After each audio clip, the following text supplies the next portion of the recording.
Now we are moving towards the limitations of GPRS.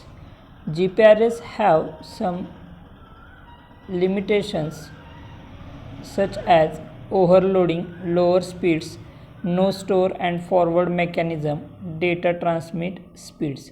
So we are going to discuss all these limitations one by one. So the first limitation is overloading. As we know that GPRS is a technology, means it is a very newer and faster way of transmitting a data, as well as with all the networks. Data transfer consumes a bandwidth and may clogs, or we can say stop the network.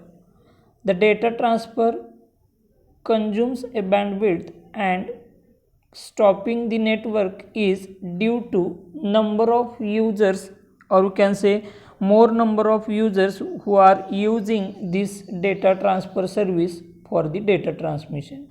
It means that as this is the widely used data transmission with the higher speed, so most of the user uses this service for the data transmission. So as the number of users are more, so it may consumes more bandwidth, or you can say it may requires the more bandwidth, and it may stop the working of network sometimes into the system.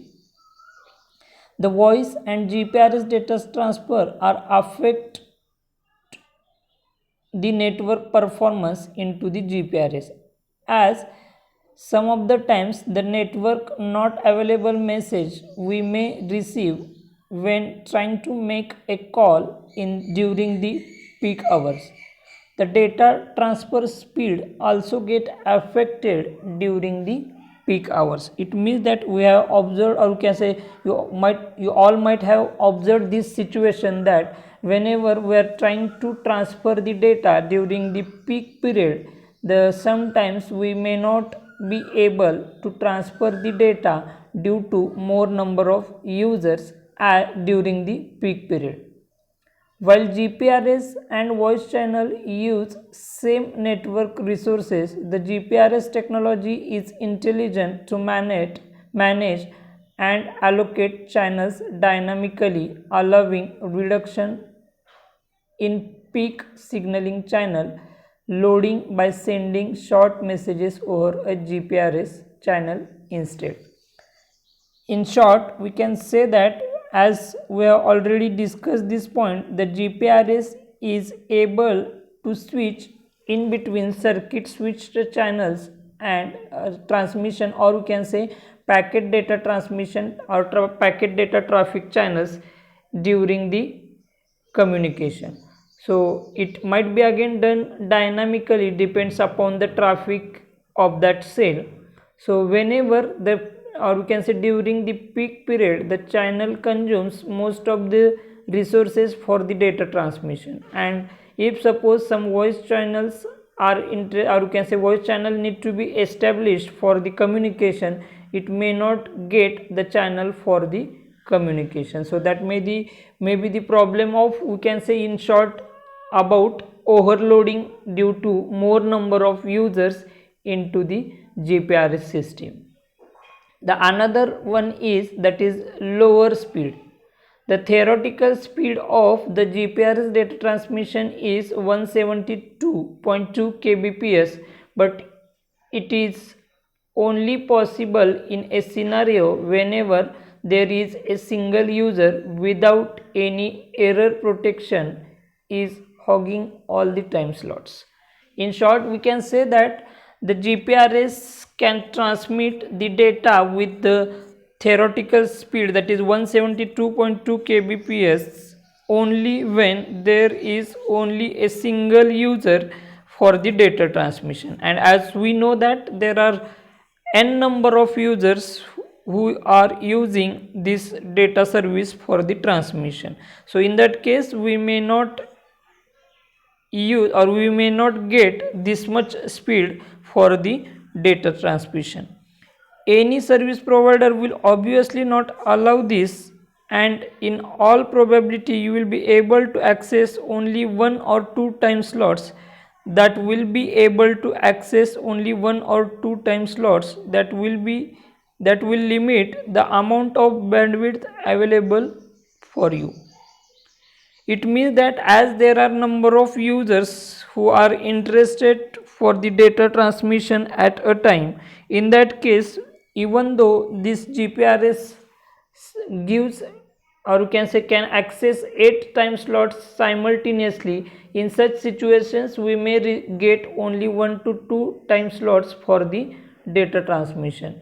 This translates into the lower data transmission speed into the GPRS. In short, we can say that this is only the theoretical speed by which the data can be transferred into the GPRS, but practically it is not possible to get this much data transfer speed due to n number of users, as well as this is also not possible for or you can say we can get this much speed for the data transmission. The another one is no store and forward mechanism.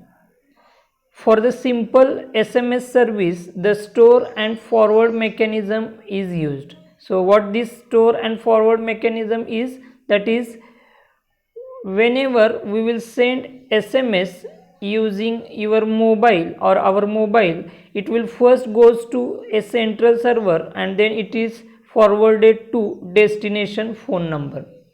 In case whenever that mobile number is switched off or unavailable, this message is stored on the server for some amount of time.